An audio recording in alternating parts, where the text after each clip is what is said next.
حضرت امام حسن سے آ کے وظیفہ پوچھا، اس شخص نے کہا حضور اولاد کوئی نہیں تو وظیفہ بتائے، تو آپ نے فرمایا استغفار پڑھا کر. کیا کر؟ اس نے کہا ٹھیک ہے. تو حضور پھر میں دوبارہ کب آؤں؟ تو امام حسن کہنے لگے بے اولاد ہے نا تو، استغفار کا وظیفہ بتایا نا؟ کہا ہاں. فرمانے لگے اب اس وقت آنا جب اللہ تجھے 10 بیٹے عطا کرے گا. کتنے؟ 2 4 نہیں، 10 ہی کہہ دیے. تو حضرت امیر معاویہ رضی اللہ تعالیٰ دیکھا، کہنے لگے حسن اتنا بڑا دعویٰ. آپ فرمانے لگے میں نے کہہ دیا نا تو اللہ فضل کرے گا. ہاں ہاں اللہ خیر کرے گا، خیر ہو جائے گی. وہ شخص کئی سالوں کے بعد آیا، کئی سالوں کے بعد. تو حضرت امیر معاویہ کو بھی ساتھ لایا، کہنے لگا حضور اللہ کے فضل سے اللہ نے 10 بیٹے عطا فرمائے، پورے 10 ہی اللہ نے دیے. تو حضرت امیر معاویہ کہنے لگے جناب بات تو آپ کی سچی ہو گئی، پر مجھے بھی بتائیے وظیفہ کہاں سے لیا؟ فرمانے لگے قرآن پاک سے. سورہ نوح کی 10 11 12 آیت پڑھو. اللہ فرماتے ہیں تم استغفار پڑھو، میں تمہاری بیٹوں سے بھی مدد کروں گا، مالوں سے بھی مدد کروں گا. تو میں نے استغفار بتائی تھی، اور قرآن میرے اللہ کا ہے، رب کا وعدہ جھوٹا ہو سکتا؟ فرمایا 10 بیٹے ملنے تھے، میں نے کہہ جو دیا تھا. اور میرے بھائیوں یاد رکھیں، استغفار اللہ کی رحمت نازل کر. ایک ہوتا ہے خوف، ایک ہوتی ہے خشیت. خوف والے لوگ توبہ کرتے ہیں، خشیت والے استغفار کرتے ہیں. ایک ہوتا ہے خوف، ایک ہوتی ہے خشیت والے استغفار کرتے ہیں. نبی کریم علیہ السلام نے فرمایا میں دن میں 100 مرتبہ استغفار کرتا ہوں. دن میں توبہ والا کہتا ہے کہ میں بھول گیا تھا، مجھے معافی مل جائے. اور خشیت والا کہتا ہے میرا یار ناراض نہ ہو جائے، وہ استغفار ہی کرتا رہتا ہے، وہ معافی مانگ. حضرت رومی نے مثال دی ہے، فرماتے ایک عورت تھی تو بھیک مانگا کرتی تھی. ایک دن بادشاہ کے دروازے پہ بھیک مانگنے گئی تو بادشاہ کو پسند آ گئی، اس نے نکاح کر لیا. 20 کنیزائیں اس بی بی کے پاس تھی خدمت کرنے کے لیے، روٹی دینے کے لیے، کپڑا دینے کے لیے، لیکن وہ ہر وقت روتی رہتی تھی، ہر وقت روتی. ایک سمجھدار کنیز کہنے لگی کہ ملکہ اب تیرا درجہ بہت بڑا ہے، تو ہر وقت روتی رہتی ہے، معافی مانگتی رہتی ہے ہر وقت، کون سی ایسی نعمت ہے جو تیرے پاس نہیں؟ تو وہ کہنے لگی اس لیے تو روتی ہوں. کیا مانا؟ کہنے لگی اس لیے روتی ہوں کہ میں اس قابل نہیں تھی جو مجھے مل گیا، کہیں میرے سر کا سائیں ناراض نہ ہو جائے، وہ کہیں بگڑ نہ جائے. مجھے پتا ہے کہ میں کیا تھی اور مجھے کہاں تک پہنچا دیا. میں روتی اس لیے ہوں کہ کبھی کہیں وہ ناراض. حضرت عمر اس لیے روتے تھے کہ کہیں مصطفیٰ ناراض نہ ہو جائے. حضرت ابو بکر اس لیے تڑپتے تھے کہ کہیں اللہ کا فضل روٹھ نہ جائے. یہ جو مولا علی اپنے کمرے میں بیٹھ کے زور زور سے استغفار پڑھتے تو اس لیے نہیں کہ بڑے پاپ تھے جن کی معاذ اللہ معافی مانگتے تھے، اس لیے کہ رب رسول کہیں ناراض نہ ہو. خشیت تھی کہ جہاں ہم پہنچے ہوئے کہیں وہاں سے واپس. استغفار بندے کی اللہ سے صلح کرا دیتا ہے، بندے کی رب سے صلح ہو جاتی ہے جب استغفار. دیکھیں نا بڑی سادی سی بات ہے کہ 2 بھائی ناراض ہوں تو بڑا کہتا ہے اس نے میری بے ادبی بڑی کی، تو چھوٹا اگر پاس آ جائے اور پیر پکڑ لے کہ چل یار معاف کر دے، تیرا بھائی نہیں. پتہ کیا ہوتا ہے؟ صرف معافی نہیں ملتی. ہاں صرف معافی نہیں.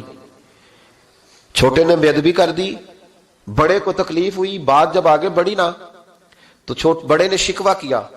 جب لوگوں نے چھوٹے کو سمجھایا تو چھوٹا جب معافی مانگتا، ادھر دیکھو میری طرف، جب چھوٹا معافی مانگتا ہے نا اٹھ کے جاتا ہے اور بڑے کے پیر پکڑتا ہے تو میرا معاف نہیں کرتا، بڑا رو بھی پڑتا ہے، بڑا رو بھی پڑتا ہے. اور وہ کہتا ہے کہ وہ میں اور تم اماں کے پاس اکٹھے بیٹھتے، ایک باپ کی موٹر سائیکل پہ اکٹھے بیٹھتے، تو تیرا اور میرا رشتہ اتیار تو نے یہ کیوں؟ وہ جو آنسو نکلتے ہیں نا وہ درد ہوتا ہے، وہ کیف ہوتا ہے، وہ سوز ہوتا ہے، وہ لذت ہوتی ہے، وہ پیار ہوتا ہے. رب کہتا ہے تو معافی مانگ، انہو کان غفارا، تو معافی مانگ، میں تجھے معاف بھی کروں گا، تیرے اوپر رحمت بھی فرماؤں گا، تیرے اوپر کرم نوازی بھی کروں گا، تجھے نواز دوں گا، تجھے عطا کروں گا. حضرت موسیٰ کلیم اللہ علیہ السلام کا زمانہ مبارکہ تھا، قحط پڑ گیا، بارش نہیں ہوتی. ہم لوگ نا اب تو خیر ہمارے پاکستان میں تو ٹیبل ٹاک ہوتی ہے، ٹاک شو ہوتے ہیں. ہمارے ہاں تو پتہ کیا جاتا ہے کہ بارش ہو کیوں نہیں رہی، پھر اس پہ یہ ہوتا ہے کہ دھواں بڑا چڑھ گیا ہے، حالات بڑے خراب ہیں، فلاں ایسے ہو گیا، قحط کا. ہم تو اسباب تلاش کرتے رہتے ہیں نا جی، فوق بہت زیادہ ہے، فلاں چیز ایسے ہے، فلاں چیز ایسے، ہم تو یہ تلاش کرتے رہتے ہیں. وہ لوگ یوں نہیں کرتے تھے، وہ سیدھے جا کے مصلوں پہ بیٹھتے تھے، اس لیے کہ وہ کہتے تھے جب رب چاہتا ہے تو پھر کوئی چیز کسی چیز کو روک سکتی، وہ سیدھے مصلے پہ بیٹھتے. اعلیٰ حضرت فاضل بریلوی رحمۃ اللہ علیہ کے پاس ایک مولانا محمد حسین آئے، وہ فلکیات کے بڑے ماہر تھے. تو اعلیٰ حضرت نے فرمایا ذرا ستاروں کا حساب لگا کے دکھاؤ بارش کب ہوگی. کہنے لگا پورا مہینہ تو نہیں ہوگی. تو اعلیٰ حضرت رحمۃ اللہ علیہ فرمانے لگے کہو کہ میرا علم کہتا ہے مہینہ نہیں ہوگی، اللہ چاہے تو ابھی ہو سکتی ہے۔ کہنے لگا جی وہ تو ٹھیک ہے پر میرا علم، وہ جیسے روز لوگوں نے پیر نیٹ ٹو شہنشاہ صاحب نہیں کھولے ہوتے کہ بارش کب آئے گی، اور اس کی طرف نہ دیکھ، مصلے پہ بیٹھ، مہربانی کر مصلے پہ بیٹھ، اللہ کی بارگاہ میں حاضر ہو، اس سے معافی مانگ، اسے منا تاکہ وہ رحمت کی بارش۔ کہنے لگا جی میرا علم کہتا ہے۔ تو اعلیٰ حضرت فرمانے لگے پھر وہی بات، تو کہ اللہ چاہے تو بارش ابھی، لیکن یہ جو اڑ گئے ہیں نا بیچارے، یہ اڑ ہی گئے ہیں، یہ جہاں الجھ گئے ہیں وہاں یہ لوگ الجھ گئے، اللہ ہمیں الجھنے سے محفوظ فرمائے۔ تو اعلیٰ حضرت اٹھے تو فرمایا ٹائم کیا ہوا ہے گھڑی پہ؟ کہنے لگا جی 12۔ تو اعلیٰ حضرت نے گھڑی گھمائی، اب کیا بج گیا؟ کہنے لگا 4 بج گئے۔ فرمانے لگے بج گئے نا 4۔ کہنے لگا جی آپ نے گھڑی گھما جو دی ہے۔ فرمانے لگے اللہ بھی جب چاہے تو ستارے گھما دیتا ہے، اللہ بھی ستارے گھما دیتا ہے بارش۔ کہنے لگا جی وہ تو ٹھیک ہے پر مہینہ نہیں ہو سکتی۔ اڑا ہوا بندہ، اس کا کوئی علاج ہے؟ جو اڑ جو جائے اس کے لیے قرآن کہتا ہے وَإِذَا خَاطَبَهُمُ الْجَاهِلُونَ قَالُوا سَلَامًا، اسے سلوٹ کرو دور سے، اسے کہ تو جان اور تیرا۔ کہنے لگا جی ہو نہیں سکتی پورا مہینہ۔ فرمانے لگے یار تو جا اپنا کام کر۔ وہ شخص کہتا ہے میں نے دروازہ کھولا اعلیٰ حضرت کا، کمرے سے باہر نکلا تو تیز بارش ہو رہی، واپس آیا تو میں نے کہا احمد رضا یہ عقیدہ کہاں سے لیا ہے؟ فرمایا دروازہ مصطفیٰ سے لیا ہے صلی اللہ علیہ وسلم۔ تو یاد رکھیں کہ اللہ کو منانا چاہیے، استغفار کرنا چاہیے، اس کی برکات۔ حضرت موسیٰ ساری قوم کو لے کے نکل گئے۔ آؤ بھائی میدان میں اللہ کی بارگاہ میں استغفار کریں اور بارش کا سوال کریں، بارش مانگیں۔ جب باہر نکلے دیر تک دعائیں ہوتی رہیں تو حضرت موسیٰ علیہ السلام کو رب کریم نے وحی فرمائی کہ موسیٰ آپ کی قوم میں نے ایک شخص ہے جس کو 40 سال ہو گئے نافرمانی کرتے، اس نے رب سے صلح نہیں کی۔ کتنے لوگ ہیں؟ ایک، اور 40 سال سے وہ نافرمان ہے، اس کو مجمع سے نکال دو بارش ہو جائے گی۔ اگر ایک گناہگار کی وجہ سے بارش رک جاتی ہے، اور جہاں دروازے کھلے ہوئے ہوں، جہاں تنہائیاں خوفناک ہوں، اور جہاں تباہی اتری ہوئی ہو، اور جہاں لوگ کروڑوں روپیہ مال ہڑپ کر گئے ہوں، اور جہاں علماء کو ہتھ کڑیاں لگا کے ٹھنڈی زمینوں پہ لٹا دیا جائے، اور قوم کہہ رہی ہو اچھا ہوا اچھا ہوا، اور لوگ پھبتیاں اڑا رہے ہوں، مذاق کر رہے ہوں، تو پھر اس قوم پہ کس طرح کر کے فضل الہی۔ اور یہ مولوی کا معاملہ نہیں، یہ تو ممبر رسول کا معاملہ ہے۔ میرے مصطفیٰ نے یہ نہیں کہا پیر میرا وارث ہے، حضور نے فرمایا عالم میرے دین کے وارث ہے۔ ہاں حضور نے فرمایا جس نے عالم کے چہرے کا دیدار کیا سمجھے میں نے اپنے نبی کی زیارت کی ہے۔ لیکن یہاں تو خیر یہ عنوان نہیں، ورنہ میں اس پر جاتا ہے۔ تو کہا ایک بندہ ہے 40 سال سے اللہ کی نافرمانی کر رہا ہے، وہ اگر نکل جائے تو بارش ہو جائے گی۔ حضرت موسیٰ نے اعلان کر دیا بھی ایک شخص ہے، وہ اگر نکل جائے تو بارش ہو جائے گی۔ پتہ تو ہوتا ہے نا سب کو، مجھے بھی پتہ ہے کہ میں اندر سے کیسا ہوں، اور آپ کو بھی خبر تو ہوتی ہے نا جی۔ جب بات ہو رہی ہوتی ہے تو پھر پتہ تو چلتا ہے نا کہ بات کہاں جا کے سیٹ ہو رہی ہے، پتہ چلتا ہے نا۔ اسے بھی چل گیا پتہ، اب اندر ہی اندر رونے لگا۔ اور دیکھو امام رازی اور امام غزالی دونوں نے لکھا ہے کہ اس درد سے رویا، اس درد سے کہ ادھر والے کو بھی پتہ نہ چل جائے، مجمع کے اندر کھڑا ہے اور ادھر والے کو بھی استغفار، دیکھو ادھر والے کو بھی پتہ نہ چل جائے اور ادھر والے کو بھی کہیں ہجوم غم میں بھی توہین ضبط غم نہ ہوئی، ہم اس احتیاط سے روئے کہ آنکھ نم نہ ہوئی۔ ہجوم غم میں بھی توہین ضبط غم نہ ہوئی، ہم اس احتیاط سے روئے کہ آنکھ نم نہ ہوئی، روئے بھی پر کسی کو آنسو نہیں دیکھنے دیے۔ اب اس درد سے کہتا ہے اللہ تو تو معاف کرنے والا ہے نا، تو معاف کرتا ہے، پردہ پوشی کرتا ہے، اور مالک اگر لوگوں کو پتہ چل گیا تو میرے تو بچوں کا بھی جینا حرام کر دے گا، یا اللہ میری تو آنے والی نسل بھی تڑپ کے وقت گزارے گی۔ مالک تو معاف کر دیا کرتا ہے، لوگ نہیں معاف کرتے، اے اللہ یہ میری خوبیاں بھول جائیں گے، میری خامیوں پر بات، مالک میں یہ ذلت نہیں برداشت کر سکتا، فضل فرما۔ حضرت موسیٰ نے دوبارہ اعلان کیا نکلتے ہو کہ نہیں نکلتے؟ پھر تڑپا خدا بندہ مجھے بے آبرو نہ کر، یہ ذلت اور رسوائیاں یہ نہیں برداشت ہوتی، اللہ درگزر۔ حضرت موسیٰ نے تیسرا اعلان کیا نکلتا ہے یا میں پھر اس کا نام لوں، اللہ سے پوچھ کے نام لوں اس کا، بتاؤ کون ہے؟ اب تو تڑپ گیا، کہنے لگا مالک میں تیری بارگاہ میں استغفار کرتا ہوں، آئندہ نہیں کرتا، آئندہ نہیں کرتا۔ یہ لفظ ادا کیے، بندہ کوئی بھی نہیں نکلا، رب کریم نے بارش عطا کر دی، تیز بارش جب برسی نا، تیز بارش، تو لوگ تو مین دیکھ کے دوڑ گئے۔ تو حضرت موسیٰ کہنے لگا یا اللہ مجھے بھی تو بتا، تو نے کہا تھا کہ جب تک بندہ نہیں نکلتا بارش نہیں ہوگی، تو نکلا کوئی بھی نہیں، بارش ہو گئی، ماجرا کیا ہے؟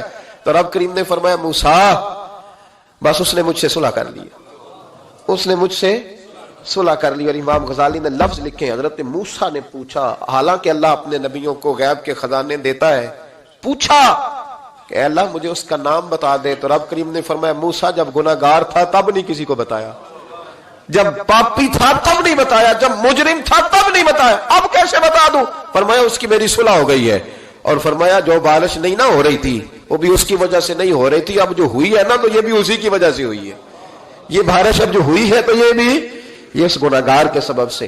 اپنی راتیں اللہ کے ساتھ گزارے، مصلی پہ بیٹھے۔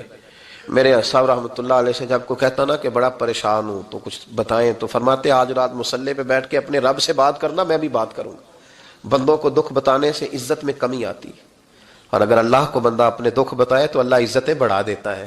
ترمذی شریف کی حدیث ہے، نبی پاک علیہ السلام نے فرمایا اگر تو دنیا داروں کو دکھ بتائے گا تو اللہ تجھے غنی نہیں کرے گا، اور اگر تو اپنے رب کو بتائے گا تو اللہ بڑی جلدی تجھے دنیا سے بے نیاز کر دے گا، تجھے لوگوں کی ضرورت نہیں رہے گی۔ استغفار کریں، کثرت سے کریں، ذوق سے کریں، مصلی آباد رکھیں، ہر شے دیکھو نا، جس طرح کھانے کی میز آباد رہتی ہے، بستر آباد رہتا ہے، ہمارے دیگر معاملات، اگر مصلی نہ آباد رہے تو روح بے چین رہتی ہے، طبیعت بے قرار رہتی ہے۔ انسان میں نے دیکھا ہے بڑے بڑے سمجھدار لوگ پاگلوں جیسی زندگی گزار رہے ہیں، بولتے جا رہے ہیں، بولتے جا رہے ہیں، بولتے جا رہے ہیں، ایسے کسی کو کوئی خبر کہ 6 فون اٹھائے ہوئے ہیں، ایسے جیسے ڈسٹرب ہو گئے مینٹلی طور پر۔ وجہ کیا ہے کہ ان سے جان نہیں چھڑاتے۔ کبھی سارے موبائل بند کر کے نا، سارے بچے ہر چیز سائڈ پہ کر کے مصلی پہ بھی آنا چاہیے، اور مالک تو بڑا ہی کریم ہے، اللہ تو بڑے کنز المال کی حدیث سنا کے بعد سمیٹتا ہوں۔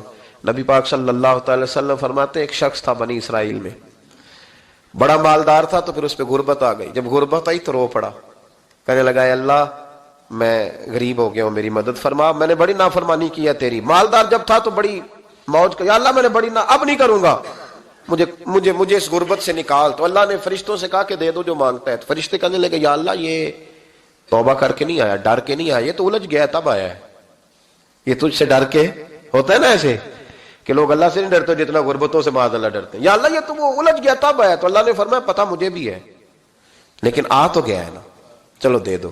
تو کہا یا اللہ اگر دے دیا تو دوبارہ نہیں آئے گا۔ فرمایا اس کا بھی مجھے پتا ہے، تم دے دو۔ اسے دے دیا۔ جب دولت مل گئی نا تو کہنے لگا اوہو وہ تو میں نے اس طریقہ سے ہی استعمال کیا اس لیے کامیاب ہو گیا۔ پھر کچھ وقت گزرا تو پھر الجھ گیا، پھر قرضے چڑھ گئے، پھر سارے علاج کہنے لگا یا اللہ اب نہیں کرتا، اب معاف کر دے۔